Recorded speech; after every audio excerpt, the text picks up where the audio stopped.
Hello दोस्तों, चलिए solve कर लेते हैं वाटर टैंक का और एक न्यूमेरिकल, वो भी बैठ के आराम से अपने अपने घर, और साथ में होंगे आपके अपने अविनाश सर। तो देर किस बात की है, फटाफट शुरू कर लेते हैं आज का लेक्चर। तो चलिए दोस्तों, न्यूमेरिकल तो सॉल्व करेंगे ही, बट उससे पहले अगर आपने अभी तक चैनल को सब्सक्राइब नहीं किया है, फटाफट कर लीजिए, बहुत कम समय लगता है। क्या बात कर रहे हो, इतने में सब्सक्राइब हो भी गया? Very good. आइए न्यूमेरिकल को पहले समझते हैं। यहाँ पे जो न्यूमेरिकल दिया है उसको समझने के बाद धीरे धीरे आराम से सॉल्यूशन भी बन जाएगा, टेंशन नहीं लेना है। न्यूमेरिकल ये कह रहा है कि a water tank filled up to 0.5 metre from base. मतलब पहले तो हमें एक वाटर टैंक निकालना पड़ेगा। चलिए निकाल लेते हैं। यहाँ पे बढ़िया सा स्केल भी है अपने पास।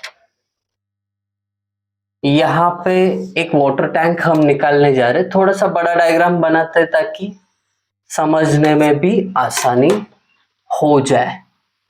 ये देखिए, एक शानदार वाटर टैंक यहाँ पे हमने बना भी दिया है। अब क्या बोला है कि बेस के ऊपर 0.5 मीटर तक वाटर फिलअप किया है। ओके, कोई बात नहीं, ये वाटर दिखा दिया मैंने। और कितनी डेप्थ तक है? 0.5 मीटर। डन। अब आगे बोलते कि इसके ऊपर और एक जो सॉल्यूशन है या लिक्विड है वो इसके ऊपर है, जिसका हाइट हाइट 1 मीटर है, पूरा 1 मीटर तक भरा हुआ है। ठीक है, और ये लिक्विड ऐसा है जिसकी स्पेसिफिक ग्रेविटी S1 0.8 इतनी है। पहला लिक्विड है ना, इसके लिए S1। ये दूसरा लिक्विड अपना वाटर है, तो वाटर का स्पेसिफिक ग्रेविटी लिखने की जरूरत नहीं, ओमेगा 2 लगता है, वो हमें स्टेप में पता चलेगा। अब ये होने के बाद उन्होंने बोला है कि ये जो टैंक है इसका विड्थ, बेस विड्थ जो है 2 मीटर है। ओके, कोई बात नहीं, लिख दिया। अब इतना देने के बाद बोलते हैं कि चलिए हमें बॉटम पे प्रेशर, साइड वॉल पे प्रेशर और सेंटर ऑफ प्रेशर निकाल के दीजिए। निकाल लेंगे, बहुत इजी होगा। एक्चुअली क्वेश्चन में वैसा नहीं है। सेंटर का जो क्वेश्चन है वो एक्स्ट्रा का मैं डाल रहा हूं कि सेंटर भी आपको पता होना चाहिए कि टोटल प्रेशर आएगा तो उसका सेंटर कैसे निकालते हैं, वो भी आना चाहिए। इसके लिए हम एक्स्ट्रा का करेंगे वो काम। अब जैसे ये डायग्राम ड्रॉ हो गया ना, फटाफट आप यहाँ पे ये H1 1 मीटर लिख दो, पहले लिक्विड का हाइट। दूसरे लिक्विड का हाइट H2 0.5 मीटर लिख दो, बात खत्म। जैसे ही डायग्राम बना दिया, ये लिखा। आपको प्रेशर डायग्राम बनाना है। प्रेशर डायग्राम कहाँ पे बनेगा? जस्ट इस टैंक के बाजू में। देखिए यहाँ पे मैं प्रेशर डायग्राम बना रहा हूं, थोड़ा नजदीक बना देते हैं। और ये देखिए, प्रेशर डायग्राम हमेशा ट्रायंगुलर शेप में बनेगा। ये पिछले न्यूमेरिकल में मैंने बता दिया आपको। वेरी गुड, बन गया। अब इसके दो पार्ट बनेंगे। कैसे? जहां तक पहला लिक्विड है वहां तक इसको कट करना पड़ेगा, दैट्स इट। पहले लिक्विड का हाइट, इसको H1 बोलते हैं। दूसरे लिक्विड का हाइट, जिसको हम H2 बोलते हैं। अब आपको पता है बेस पे क्या वैल्यू होता है? प्रेशर इंटेंसिटी का। ये पहले लिक्विड का है, इसके लिए यहाँ पे ओमेगा 1 H1 आएगा। और ये अगर आप डायग्राम एक्सटेंड करोगे जैसे लास्ट टाइम किया था आपने, देखिए, तो ये पार्ट और ये पार्ट इक्वल है, तो ये ओमेगा 1 H1 और ये भी ओमेगा 1 H1 होगा। अब बचा हुआ जो पार्ट है वो ओमेगा 2 H2 होगा, दैट्स इट। बस बात खत्म। अब इसके बाद अपना सॉल्यूशन शुरू हो जाएगा। सॉल्यूशन क्या पूछा है? Pressure on side. Pressure on side मतलब PS पूछा है। जो वाटर टैंक की साइड है उस पर प्रेशर कितना आएगा? बहुत इजी होगा। क्या होगा? प्रेशर डायग्राम का एरिया इनटू बी, ये इतना सिंपल फॉर्मूला है। अब प्रेशर डायग्राम का एरिया मतलब क्या? यहाँ पे ये जो प्रेशर डायग्राम बना है इसका एरिया आपको क्या करना है, फाइंड आउट करना है। अब यहाँ पे एरिया 1 है, 2 है, 3 है, 3 सेक्शन में बनाती है ना। पहला एक ट्रायंगल दिख रहा है, फिर यहाँ पे एक रेक्टेंगल, फिर ट्रायंगल। तो तीनों का एरिया निकाल के ऐड कर दोगे तो आसानी से आपको टोटल प्रेशर एरिया का डायग्राम मिल जाएगा। अब पहले ट्रायंगल है, इसके लिए उसका formula 1/2 into base ω1h1 into base into height होता है ना, हाइट क्या है h1, तो इसको h1 से मल्टीप्लाई करो तो h1 का स्क्वायर हो जाएगा। तो ये होगा पहले डायग्राम का एरिया। अब दूसरे पे आ जाते हैं। दूसरा तो रेक्टेंगल है, रेक्टेंगल का एरिया सबको पता है, बेस इंटू हाइट, मतलब क्या, base ω1h1 into height h2। खत्म, डन। अब तीसरा डायग्राम अगेन ट्रायंगुलर शेप में है, तो फिर 1/2 इंटू बेस ω2h2, ये देखिए बेस है, तीसरे डायग्राम का बेस ω2h2 और हाइट कितना है h2 जितना। अब इसको h2 से मल्टीप्लाई करोगे तो h2 इंटू h2 का स्क्वायर, दैट्स इट। अब आराम से हमें क्या करना है, इसमें वैल्यू पुट करना है। वैल्यू पुट करने से पहले देख लो कि सब वैल्यूज आपके पास है कि नहीं। ω1 देखिए पहला ही वैल्यू नहीं है, तो ω1 निकालने के लिए हमेशा हम स्पेसिफिक ग्रेविटी का यूज करते हैं। स्पेसिफिक ग्रेविटी का एक फॉर्मूला है, S1 is equal to ω1 upon ω/W। ये ω/W मतलब वाटर का यूनिट वेट, बहुत सिंपल।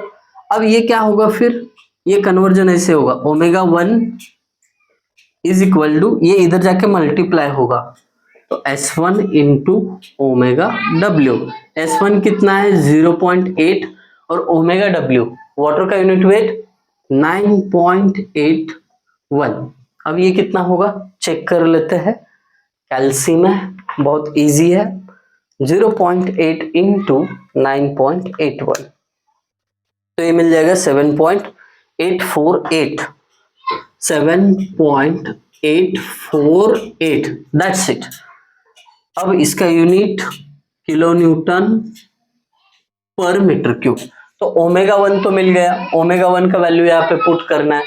अब यहाँ पे ω1 मिल गया, h1 तो पहले से लिखा हुआ है, तो फटाफट वैल्यूज क्या करेंगे हम पुट करेंगे। आइए पुट कर लेते हैं वैल्यू।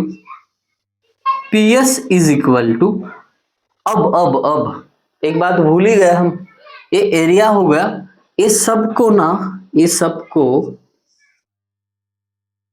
एक चीज से मल्टीप्लाई करना भूल गया, B है ना, ये मत भूलना, बहुत काम की चीज है।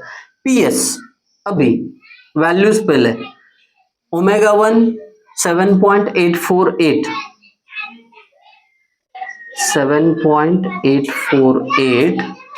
इंटू h1 कितना है 1 है, 1 का square bracket close plus ω1 again 7.848 into h1 का वैल्यू 1, h2 का वैल्यू 0.5, दूसरा एरिया भी डन। तीसरा 1/2 इंटू ω2 का वैल्यू, अब ω2 मतलब क्या, जो दूसरा लिक्विड है कौन सा है वाटर, उसका यूनिट वेट क्या होता है हमेशा 9.81 होता है, 9.81 इंटू h2 मतलब क्या, यहाँ पे लिखा हुआ है 0.5, उसका स्क्वायर, ये ब्रैकेट क्लोज इंटू बी का वैल्यू 2 है।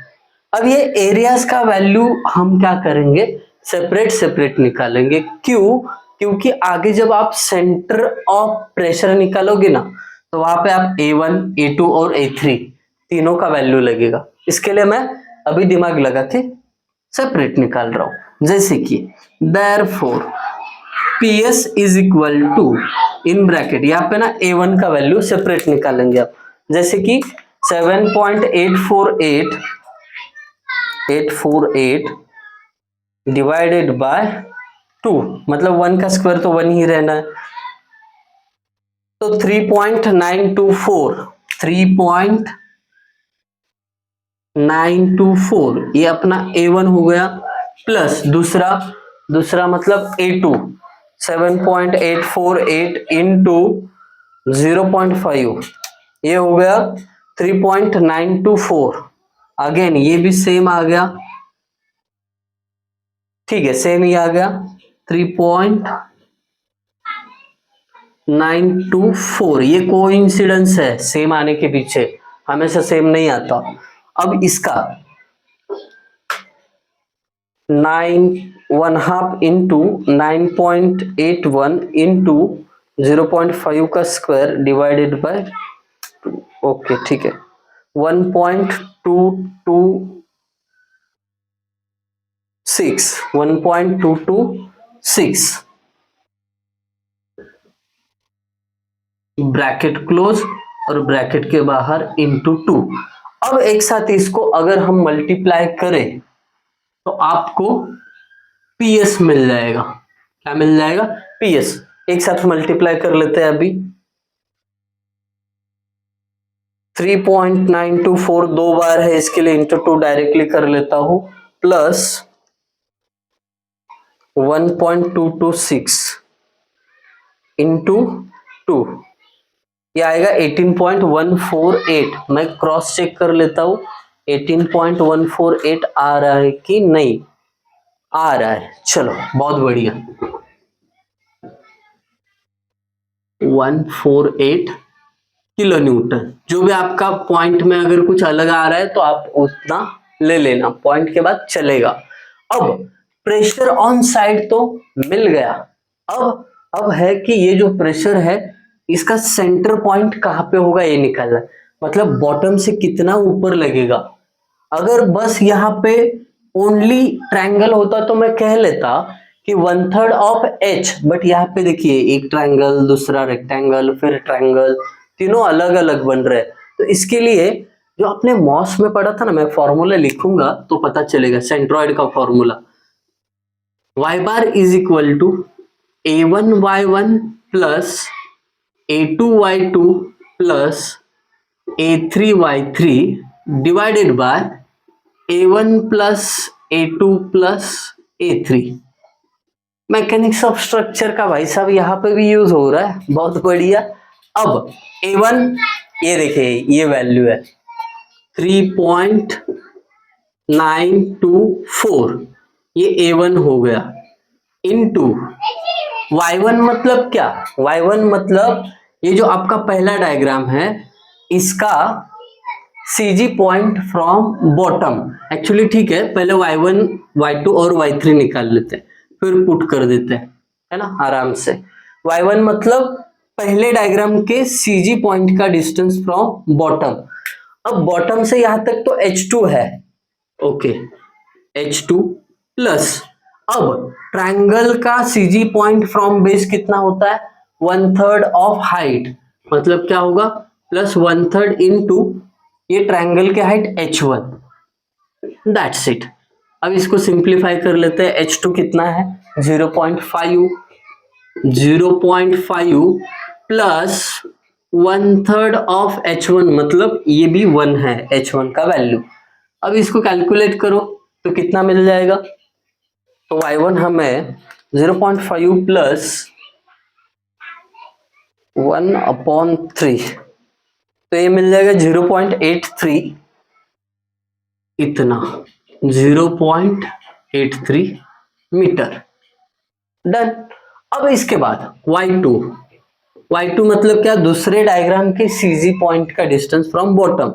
अब ये तो डायरेक्टली हाफ पे आ जाएगा, मतलब h/2 है ना, h/2 h2 कितना है, h2 0.5 डिवाइडेड बाय 2, ये सीधा कैलकुलेशन है रे भाई, 0.25, दैट्स इट। यहाँ पे लिखो मीटर।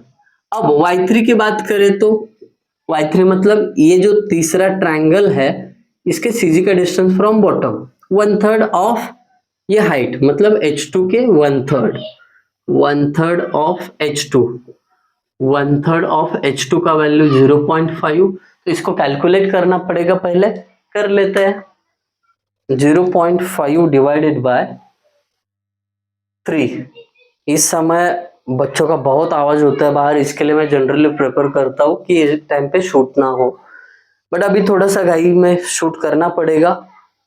0.167 0.167 मीटर, ये अपना y3 का वैल्यू आ गया। That's it, y1 y2 y3 यहाँ पे पुट कर दो।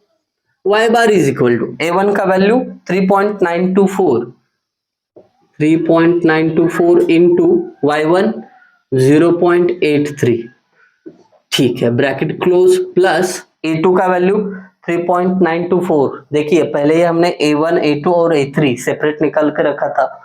3.924 इंटू y2 का वैल्यू 0.25 प्लस a3 का वैल्यू 1.226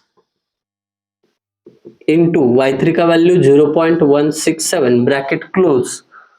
अब नीचे a1 plus a2 plus a3 है। a1 3.924 plus a2 3.924 plus a3 1.226, therefore y bar is equal to, जो भी आंसर आएगा मुझे कमेंट सेक्शन में आप लोग बता दो, और इसी को बोलना सेंटर ऑफ प्रेशर